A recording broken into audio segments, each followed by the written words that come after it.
Hi hello friends, welcome back. Premam സീരീസിന്റെ എല്ലാ എപ്പിസോഡും ഞാൻ ഈ ഒരു ചാനലിൽ അപ്ലോഡ് ചെയ്യാറുണ്ട്. അപ്പോൾ നിങ്ങൾക്ക് ഈ ഒരു ചാനൽ ഇഷ്ടമാവുകയാണെങ്കിൽ സബ്സ്ക്രൈബ് ചെയ്യാനും സപ്പോർട്ട് ചെയ്യാനും മറക്കല്ലേ കേട്ടോ. വീഡിയോ ഇഷ്ടമാവുകയാണെങ്കിൽ ഒരു ലൈക്കും ഹൈപ്പും നിന്ന് സപ്പോർട്ട് ചെയ്യണേ.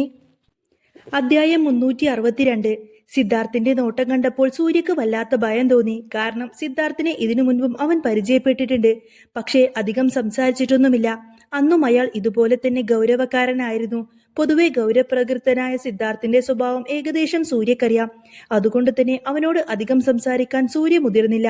എങ്കിലും പെട്ടെന്ന് കണ്ടപ്പോൾ സൂര്യ അവനോട് ഗുഡ് മോർണിംഗ് പറഞ്ഞു. അതിന് സിദ്ധാർത്ഥ് വ്യക്തമായി തന്നെ പ്രതികരിച്ചില്ല. അത് കണ്ടപ്പോൾ നീലിമക്ക് നല്ല ദേഷ്യം വന്നുവെങ്കിലും അവൾക്ക് അത് പുറമേ കാണിച്ചില്ല. താൻ അവിടെ വന്നത് സിദ്ധാർത്ഥിന് ഇഷ്ടപ്പെട്ടില്ലെന്ന് മനസ്സിലാക്കിയപ്പോൾ സൂര്യ പറഞ്ഞു, മാഡം, എങ്കിൽ ഞാൻ ഇറങ്ങുവാണ്. പിന്നീട് കാണാം. സർ, ഞാൻ ഇറങ്ങുവാണ്, അവൻ സിദ്ധാർത്ഥിനെ നേർക്ക് നോക്കിയിട്ടും പറഞ്ഞു. പക്ഷേ അവൻ അപ്പോഴും പ്രതികരിച്ചില്ല. ശരി, നീ പൊയ്ക്കോ, നീലിമ പറഞ്ഞു. സൂര്യ പിന്നീട് അവിടെ നിന്നില്ല. അവൻ മുറിയിൽ നിന്നും ഇറങ്ങി. സൂര്യ നടന്നു. സൂര്യ ഇറങ്ങിയപ്പോൾ നീലിമ സിദ്ധാർത്ഥിനോട് ചോദിച്ചു, നിങ്ങൾക്ക് ഇതെന്തിന്റെ കുഴപ്പമാണ്? അവനോടെന്താ നിങ്ങൾ മിണ്ടാതിരിക്കുന്നത്? അല്ല, നിങ്ങളിപ്പോ എന്തിനാ ഇങ്ങോട്ടേക്ക് വന്നത്? നീലിമ ചോദിച്ചത് കേട്ട് സിദ്ധാർത്ഥിന്റെ മുഖത്ത് നല്ല ദേഷ്യം തെളിഞ്ഞു. അവൻ അവളോട് ദേഷ്യത്തോടെ തന്നെ ചോദിച്ചു, എന്താ ഞാൻ വന്നത് നിനക്ക് ഇഷ്ടപ്പെട്ടില്ല?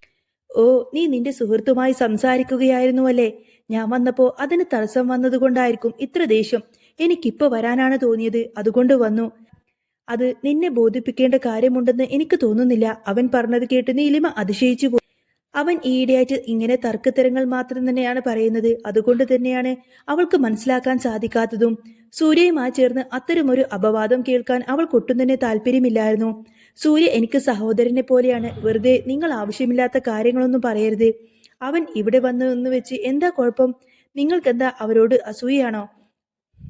ഇതത്ര നല്ല സ്വഭാവമല്ല. ഇത്രയും പോസസീവ്നെസ് എന്തിനാ കാണിക്കുന്നത്? അവൾ ചോദിച്ചു. അത് കേട്ടപ്പോൾ സിദ്ധാർത്ഥിന്റെ മുഖം കൂടുതൽ ചുവന്നു. ഞാൻ നിന്നോടിപ്പോ പൊസസീവ്നെസിന്റെ കാര്യമൊന്നും പറഞ്ഞിട്ടില്ല. നീ തന്നെ ഓരോന്ന് ഊഹിച്ചു പറയാണ്. അതിനെല്ലാം മറുപടി പറയേണ്ട ബാധ്യതയൊന്നും എനിക്ക്. ഞാൻ ഇങ്ങോട്ടേക്ക് വന്നതാണ് നിന്റെ പ്രശ്നമെങ്കിൽ ഞാൻ ഇവിടെ നിന്നും പോയിക്കോളാം. നിനക്ക് ഞാനില്ലാതെ ഇഷ്ടമുള്ള വേറെ ആളുകളുമായി സംസാരിക്കാനാണ് താല്പര്യം. എന്നോട് ഇപ്പൊ ഒട്ടും താല്പര്യമില്ല എന്നൊക്കെ എനിക്ക് മനസ്സിലാവുന്നുണ്ട്, അവൻ പറഞ്ഞു. അത് കേട്ട് നീലിമക്ക് ശരിക്കും അങ്ങ് ദേഷ്യം വന്നു. ദേ നോക്ക്, നിങ്ങൾ ഈയിടെ അതിര് കിടക്കുന്നുണ്ട്. എന്തൊക്കെയാ ഈ പറഞ്ഞു കൂട്ടുന്നതെന്ന് ഓർത്തു നോക്കി. നിങ്ങൾ വന്നത് ശല്യമായെന്ന് ഞാൻ പറഞ്ഞിട്ടില്ല. പക്ഷെ അവനോട് അല്പം കൂടെ മര്യാദക്ക് സംസാരിക്കാൻ ശ്രമിക്കാമായിരുന്നു. അവൻ എന്തൊക്കെയാ നിങ്ങളോട് സംസാരിച്ചത്? നിങ്ങൾ ഒന്നിനും മറുപടി പോലും പറഞ്ഞില്ലല്ലോ. അവൻ എന്ത് കരുതി കാണും? ഇത്രയും റൂഡാകരുത്.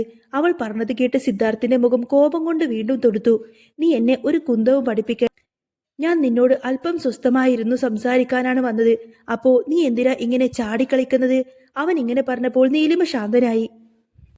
അവൻ തനിക്ക് വേണ്ടി ചെയ്ത കാര്യങ്ങളെല്ലാം തന്നെ അവൾ ഓർത്തെടുത്തു. ശേഷം നീലിമ പറഞ്ഞു, ADGയുമായിട്ടുള്ള പ്രശ്നം പരിഹരിച്ചു തന്നു എന്ന് ഞാൻ പറഞ്ഞു. ഒരുപാട് നന്ദിയുണ്ട്.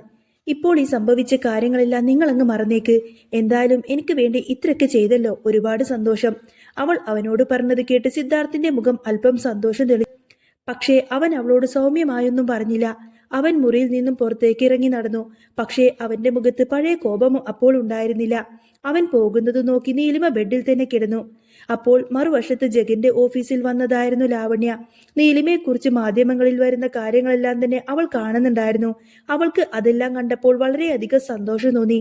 യഥാർത്ഥത്തിൽ സിദ്ധാർത്ഥിന്റെ കുടുംബജീവിതത്തിൽ എന്ത് പ്രശ്നമുണ്ടായാലും അത് ലാവണ്യയെ സംബന്ധിച്ച് വലിയ സന്തോഷമുള്ള കാര്യമാണ്.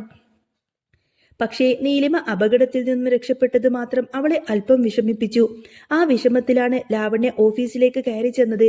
ആ സമയം ജഗൻ അവന്റെ ഓഫീസിലിരുന്ന് ഒരു സിഗരറ്റ് വലിച്ചുകൊണ്ടിരിക്കുകയായിരുന്നു. മഹേഷും താനുമായി പിരിഞ്ഞ കാര്യങ്ങളെല്ലാം ഓർക്കുകയായിരുന്നു അവനപ്പോൾ. പൂർണ്ണമായും പിരിഞ്ഞിരുന്നില്ല. എങ്കിലും മഹേഷ് അവന്റെ ഒപ്പം ഒരു കാര്യത്തിലും കൂട്ടുനിൽക്കില്ലെന്ന് അയാൾക്ക് തോന്നി. കാരണം കമ്പനിക്ക് അത്ര വലിയ നഷ്ടമാണ് ഉണ്ടാക്കിയിരിക്കുന്നത്. സിദ്ധാർത്ഥിനെ ഇനി വെറുപ്പിക്കാൻ ഒരിക്കലും മഹേഷ് തുനിയുകയില്ല. എന്നിരുന്നാലും സിദ്ധാർത്ഥിന്റെ അടുത്ത് അത്രത്തോളം കോപം കാണിക്കേണ്ടിയില്ലായിരുന്നു എന്ന് പോലും അയാൾ ചിന്തിച്ചു.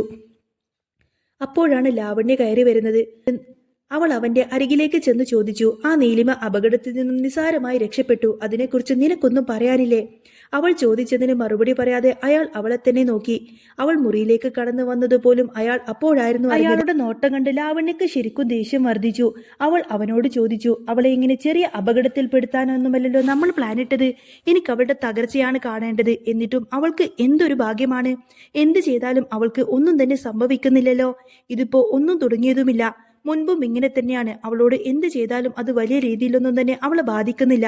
ഒരു നശിച്ച ജന്മം തന്നെ അവളെക്കുറിച്ച് ലാവണ്യ പറഞ്ഞു. പക്ഷേ അവൾ ഒരു നശിച്ച ജന്മമാണെന്നുള്ള തോന്നലൊന്നും തന്നെ ജഗനുണ്ടായിരുന്നില്ല. ലാവണ്യ പണത്തിനും പ്രതാപത്തിനും വേണ്ടി എന്തു ചെയ്യുന്ന പെണ്ണാണ്. പക്ഷേ നീലിമ അങ്ങനെയുള്ള ഒരാളല്ല എന്ന് അയാൾക്കറിയാം. അങ്ങനെയുള്ളപ്പോൾ ലാവണ്യക്ക് അവളെക്കുറിച്ച് സംസാരിക്കാൻ പോലും അർഹതയില്ല. അവൾ സ്വന്തം നേട്ടത്തിനായി ആരെയും വശീകരിക്കാൻ പോലും മടിയില്ലാത്ത പെണ്ണാണ്. അങ്ങനെയുള്ളപ്പോൾ നീലിമ വളരെ ഉയരത്തിലാണ് എന്ന് ജഗൻ മനസ്സിൽ പറഞ്ഞു. പക്ഷേ അയാൾ അത് പുറമേ പറഞ്ഞില്ല. അത് ലാവണ്യയെ വളരെയധികം വേദനിപ്പിക്കുമെന്നും അയാൾക്കറിയാം.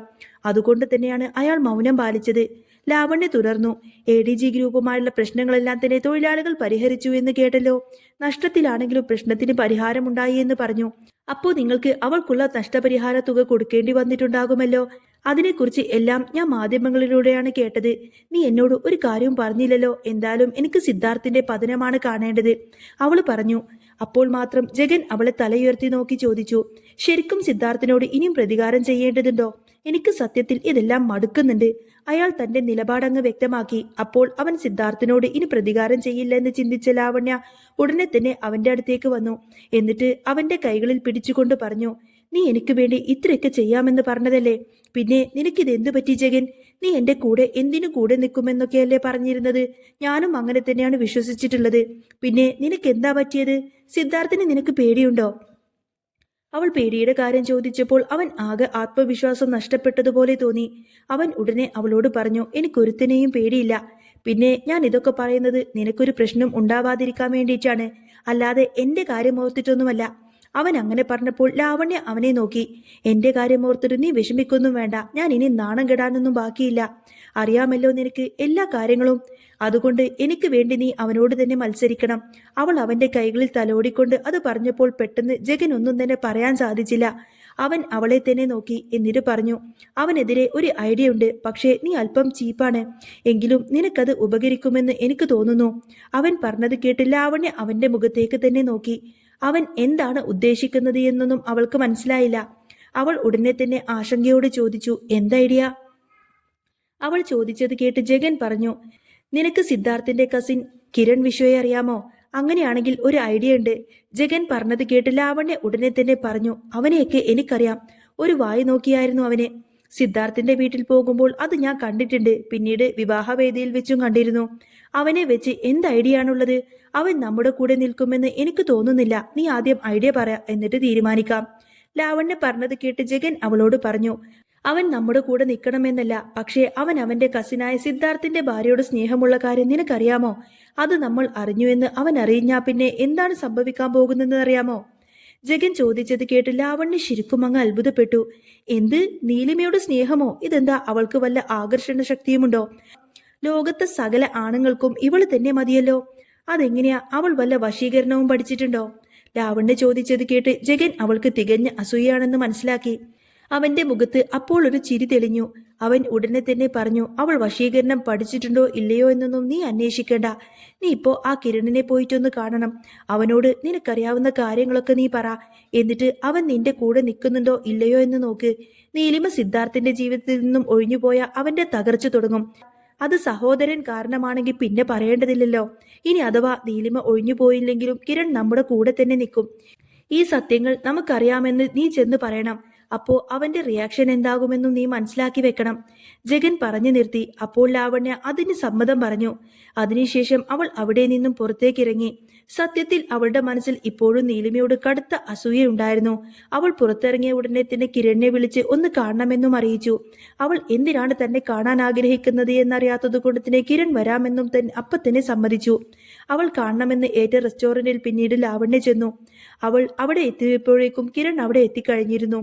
സാധാരണ കൃത്യനിഷ്ഠത ഒന്നുമില്ലാത്ത ആളാണ് കിരൺ. പക്ഷേ അവൻ മറ്റൊരു ആവശ്യത്തിന് വേണ്ടി പോകുന്ന വഴിയായതുകൊണ്ട് തന്നെ അത്രയും എളുപ്പമാണ് അങ്ങോട്ടേക്ക് എത്തിയത്.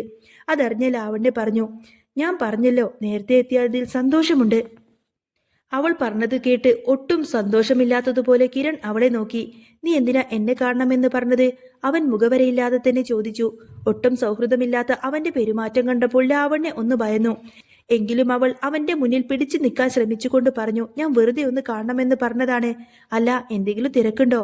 അവൾ ചോദിച്ചത് കേട്ട് കിരൺ പറഞ്ഞു, നീ സിദ്ധാർത്ഥും നീലിമയും വിവാഹം ചെയ്തതിലുള്ള വിഷമത്തിലായിരുന്നല്ലോ. നാട്ടിലില്ലായിരുന്നു എന്നാണല്ലോ ഞാൻ കേട്ടത്. എപ്പോഴാ വന്നത്? അതും തന്നെ പരിഹസിക്കുന്നത് പോലെ തോന്നിയെങ്കിലും ലാവണ്യ ചിരിച്ചു. സത്യത്തിൽ അവളോട് സഹതാപം തോന്നിയത് കൊണ്ട് തന്നെയായിരുന്നു കിരൺ അങ്ങനെ ചോദിച്ചത്. പക്ഷേ അവന്റെ സംസാര രീതി ഒരു പരിഹാസ ചുവ നിറഞ്ഞതായിരുന്നു. അതിൽ ലാവണ്യക്ക് ഒട്ടും തന്നെ ഇഷ്ടമായതുമില്ല. അവൾ അവന്റെ നേർക്ക് നോക്കി പറഞ്ഞു, നീലിമ അല്ലായിരുന്നുവെങ്കിൽ അന്ന് ആ വിവാഹം നടക്കില്ലായിരുന്നു. അവൾ പറഞ്ഞത് കേട്ട് കിരൺ അങ്ങ് ചിരിച്ചു. സിദ്ധാർത്ഥിനെ എനിക്ക് കുറെ കാലമായിട്ടറിയാം.